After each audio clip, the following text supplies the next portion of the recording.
A Igreja e o Estado. Mikhail Bakunin.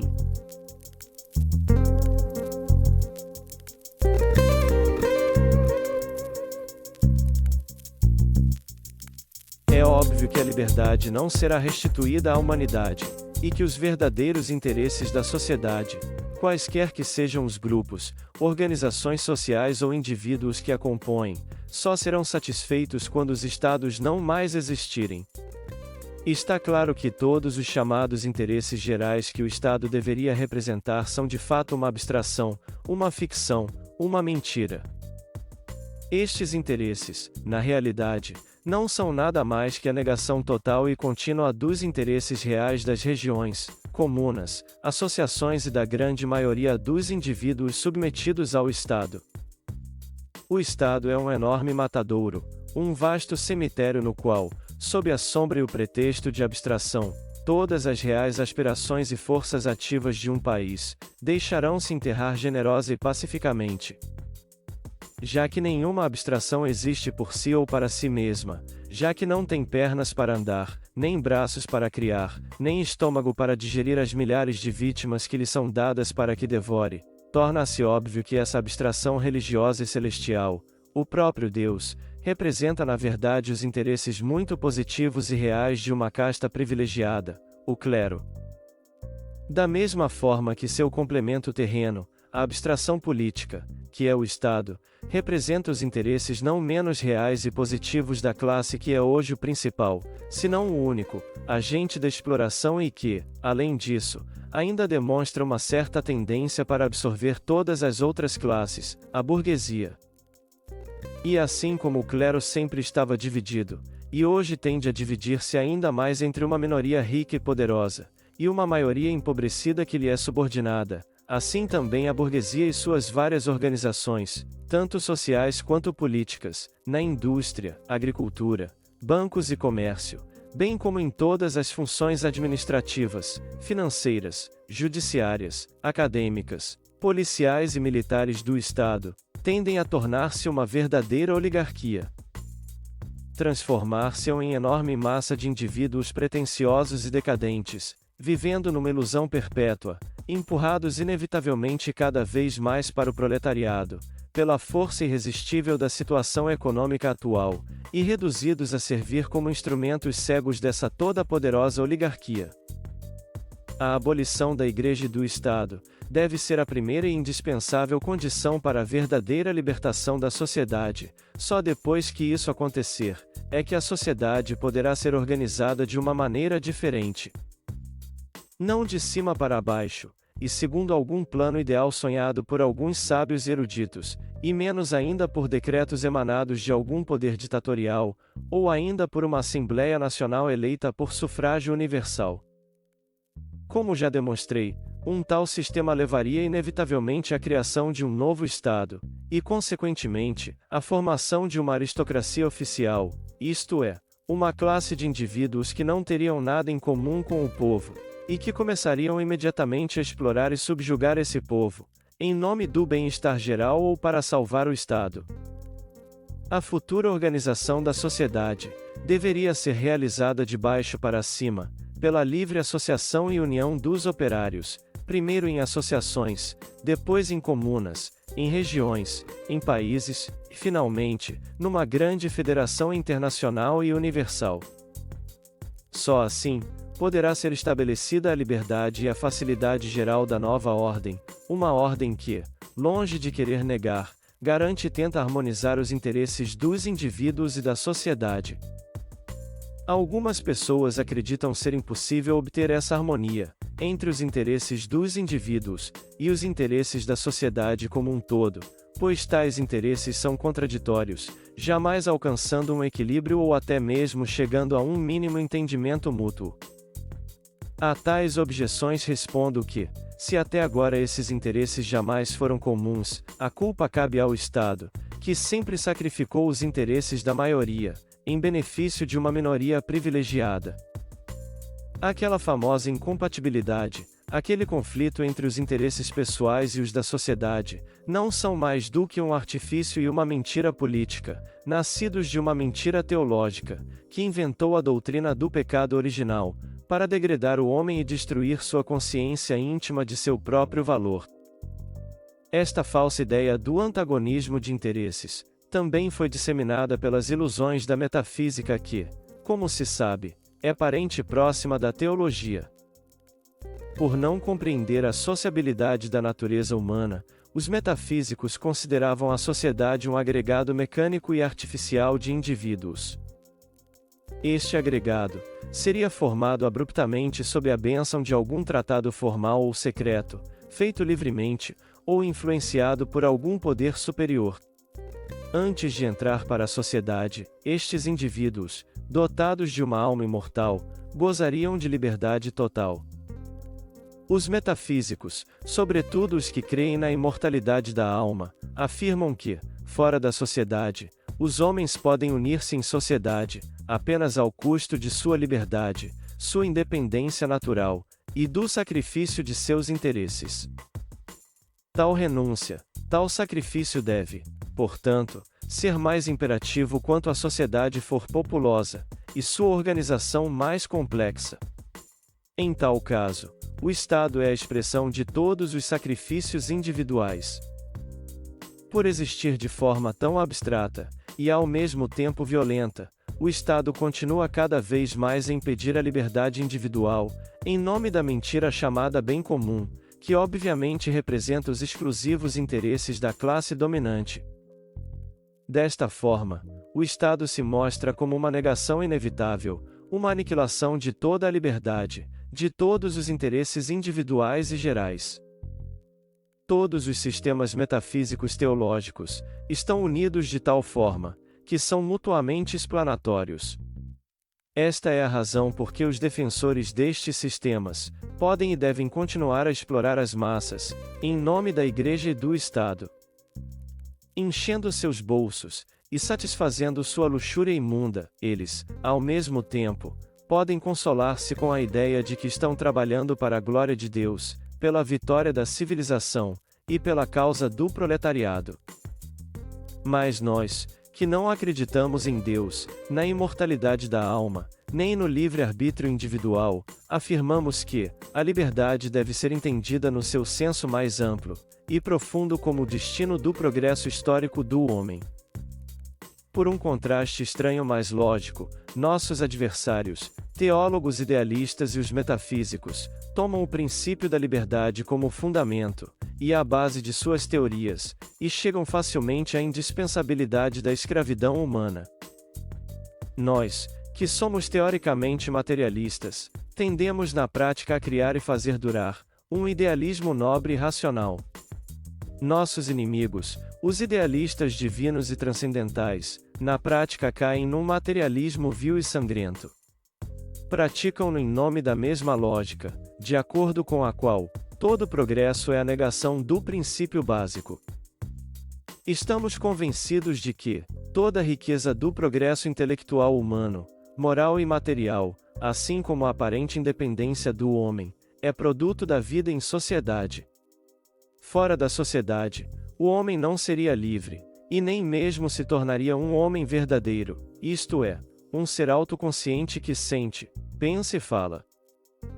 Apenas a combinação da inteligência, com o trabalho coletivo, pode tirar o homem do estágio selvagem e animalesco que constitui sua primeira natureza, ou melhor, seu primeiro passo em direção ao progresso. Estamos seriamente convencidos de que a verdade de toda a vida humana, isto é, interesses, tendências, necessidades, ilusões e mesmo estupidez, assim como os atos de violência e de injustiça, toda ação que parece ser voluntária, é apenas uma consequência das forças fatais na vida em sociedade. Não se pode admitir a ideia da independência mútua, sem negar a influência recíproca da correlação de manifestações de natureza externa. Na própria natureza, aquela maravilhosa correlação e filiação do fenômeno, não podem ser obtidas sem conflito. Ao contrário, a harmonia das forças naturais parece ser obtida sem conflito. Ao contrário, A harmonia das forças naturais parece ser o único resultado do conflito, que é a condição da vida e do movimento. Na natureza e na sociedade, a ordem sem conflito é mortal. Se a ordem é natural e possível no universo, é porque o universo não é governado por nenhum sistema criado anteriormente, e imposto por um poder supremo. A hipótese teológica de uma legislação suprema leva a um absurdo evidente, e à negação da ordem e da própria natureza. As leis naturais são reais apenas enquanto forem inerentes à natureza, isto é, enquanto não são fixadas por uma autoridade. Estas leis são somente simples manifestações, ou modalidades descontínuas do desenvolvimento das coisas, e a combinação de fatos variados, transitórios, porém reais. Juntos constituem o que denominamos natureza. A inteligência humana e a ciência observaram estes fatos e os controlaram experimentalmente. Então reuniram-nos num sistema e os denominaram leis. Mas a própria natureza não tem leis. Ela age inconscientemente, representando em si própria a infinita variedade dos fenômenos, que surgem e se repetem de acordo com a necessidade. Graças a esta inevitabilidade de ação, que a ordem universal pode existir, e de fato existe. Tal ordem também surgiu na sociedade humana, que parece evoluir de uma forma dita antinatural, mas na realidade, ela se submete à marcha natural e variável dos fatos. Foi apenas a superioridade do homem sobre os outros animais, que trouxe à sua evolução um elemento especial.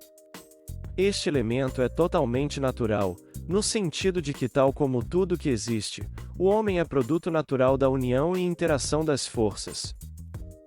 O elemento especial é o poder de raciocínio, ou a facilidade de generalização e abstração, graças à qual o homem se projeta por meio do pensamento, se examina e se observa como um alienígena, como um objeto externo. Elevando-se sobre si mesmo e por meio de ideias, e desta forma, elevando-se sobre o mundo circundante, ele chega à representação da abstração perfeita, que é o nada absoluto. Este limite final da maior abstração do pensamento, este nada absoluto, é Deus. Este é o significado, e a base histórica de todo dogma teológico. Não compreendendo a natureza, nem as causas materiais de seus próprios pensamentos, não percebendo as leis naturais que lhes são próprias, os primeiros homens na sociedade não podiam saber que seus conceitos de absoluto eram apenas resultados da faculdade de conceber ideias abstratas. Esta é a razão por que eles consideravam estas ideias, tiradas da natureza, objetos reais diante dos quais a própria natureza deixou de ter significado. Então começaram a adorar suas próprias ficções, suas noções impossíveis do absoluto, e a honrá-las. Mas era necessário, de uma forma ou de outra, incorporar e tornar palpável a ideia abstrata do nada, ou Deus.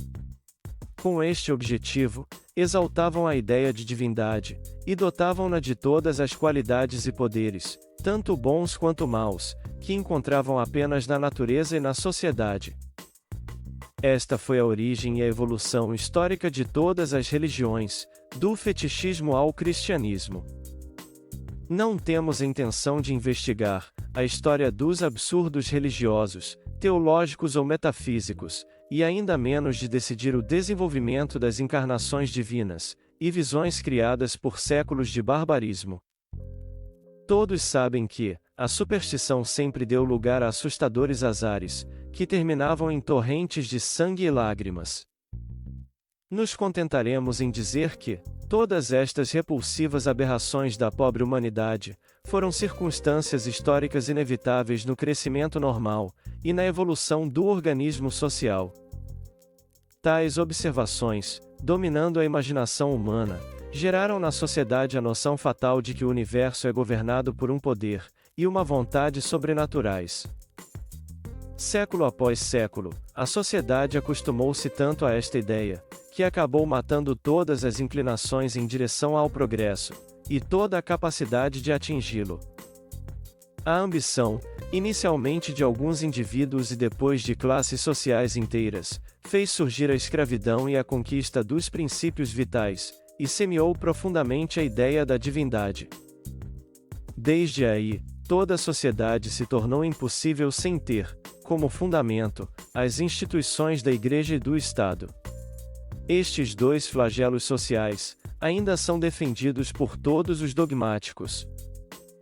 Mal haviam surgido estas instituições, quando duas castas foram organizadas imediatamente, a dos padres e a dos aristocratas, que sem perda de tempo, implantaram profundamente nos escravos, a indispensabilidade, a utilidade, e a santidade da Igreja e do Estado.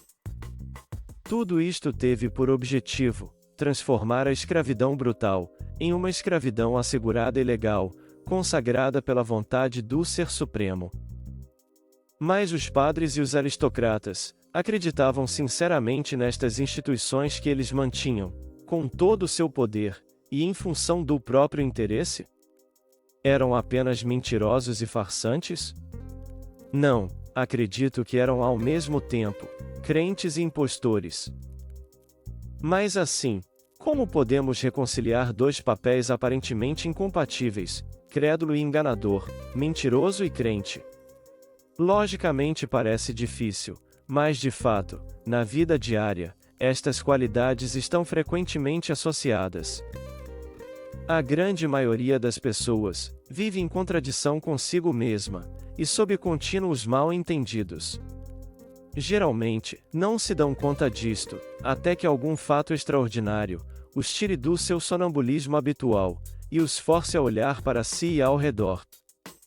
Na política, como na religião, os homens são apenas máquinas nas mãos dos exploradores. Mas assaltantes e assaltados, opressores e oprimidos, vivem lado a lado, governados por um punhado de indivíduos, que devem ser considerados como verdadeiros exploradores. São sempre o mesmo tipo de gente, livre de todos os preconceitos políticos e religiosos, que maltratam e oprimem, quase como uma questão de consciência. Nos séculos 17 e 18 até a Grande Revolução, assim como hoje, eles comandaram a Europa e tudo funcionou como eles queriam. Cremos que sua dominação não pode mais continuar. Enquanto estes líderes iludem e enganam o povo deliberadamente, seus servos, os instrumentos da Igreja e do Estado, zelosamente dedicam-se a manter a santidade e a integridade destas terríveis instituições. Se a Igreja é necessária para a salvação da alma, como afirmam os padres e a maioria dos estadistas, o Estado é, por sua vez, necessário para a conservação da paz, ordem e justiça. Proclamam os dogmáticos de todas as classes: sem a Igreja e o Estado, não haveria civilização nem progresso. Não há necessidade de discutir o problema da salvação eterna, já que não acreditamos na imortalidade da alma. Estamos convencidos de que o pior mal, tanto para a humanidade quanto para a verdade e o progresso, é a Igreja. Poderia ser de outra forma? Pois não cabe à Igreja a tarefa de perverter as gerações mais novas e especialmente as mulheres? Não é ela que, através de seus dogmas, suas mentiras, sua estupidez e sua ignomínia, tenta destruir o pensamento lógico e a ciência? Não é ela que ameaça a dignidade do homem, pervertendo suas ideias sobre o que é bom e o que é justo?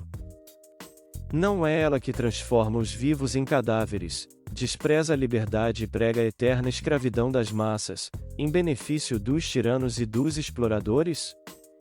Não é essa mesma Igreja implacável, que procura perpetuar o reino das sombras, da ignorância, da pobreza e do crime? Se não quisermos que o progresso seja, em nosso século, um sonho mentiroso, devemos acabar com a Igreja.